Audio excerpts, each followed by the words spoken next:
Hello, my friends, and welcome to my channel, Cruising with Mrs. DLC. I have been cruising since 2018. I hope you have been on one, 5, 20, 100, but if you haven't experienced one, I hope you do. This video is about how I like to keep my experiences alive. It's important to me to remember these for days, weeks, months, and even years after embarkment to relive that experience. And I'm going to give you 3 tips in what I do to keep those experiences alive. Stay tuned.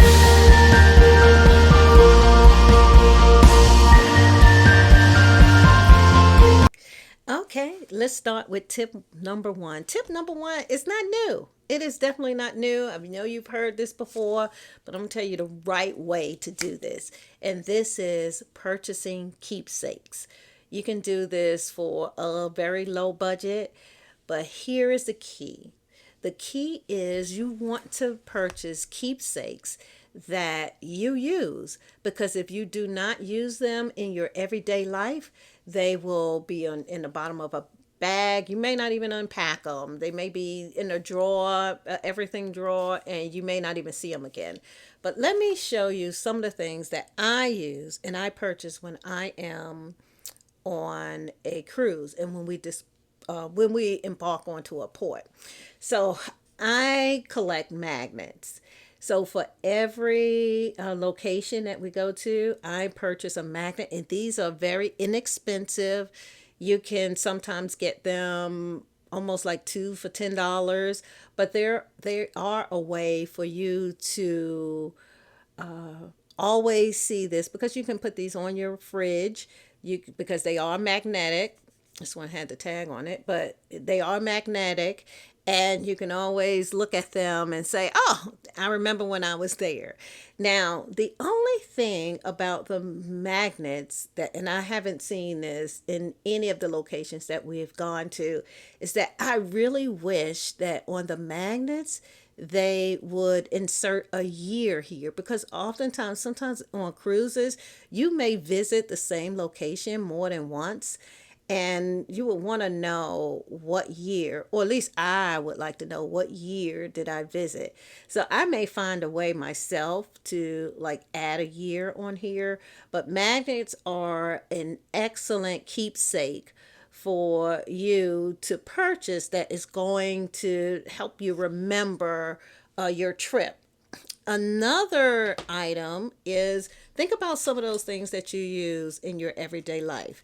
I am a bag lover. I also have a channel where I show you bags, do bag comparisons, and all that on YouTube.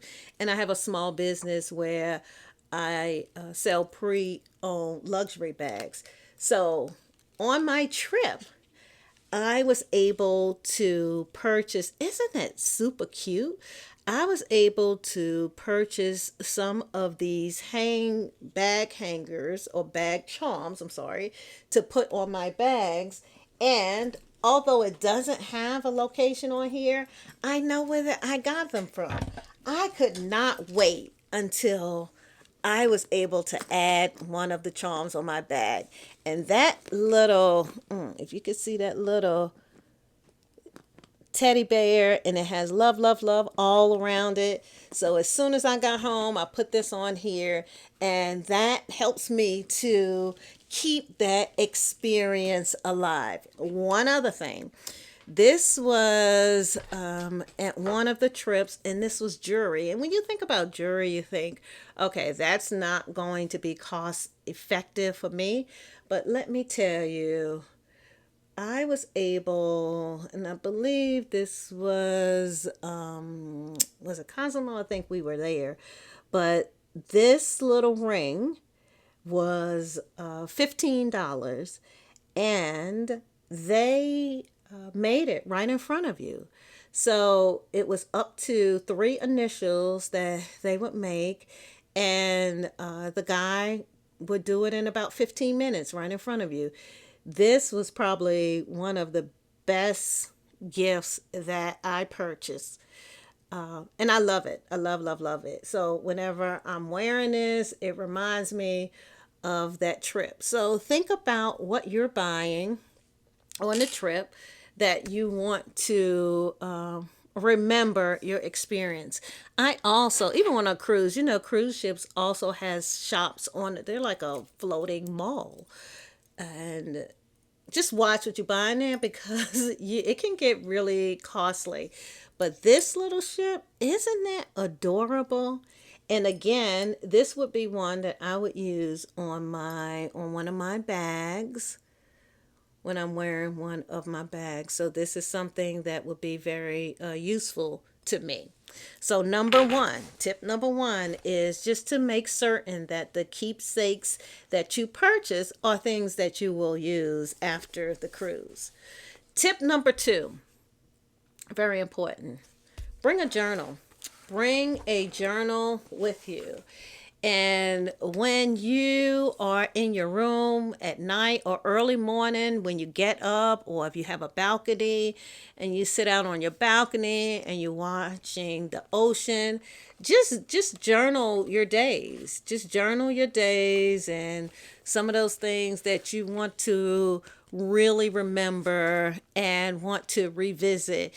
It's very difficult to remember weeks later or even years later. Okay, what did we do on that trip? What did we remember? Who did we go with? And what was the funny things that happened that I want to remember? Or what are some of the things that I did that I want to do again on my next trip? So journaling, number two, is one of the ways to keep that experience alive because you can always revisit.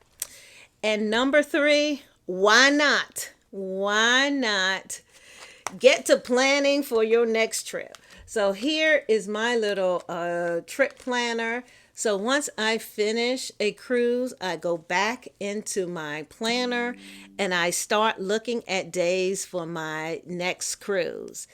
Very simple. So for me, the three things that I do to keep the experience alive is to make sure that I'm always buying keepsakes that will remind me of my trip, journaling, and then also planning for the next trip. I hope this helped you too. Hey, like, comment, share, and subscribe to my channel. And I will see you soon. This is Cruising with Mrs. DLC.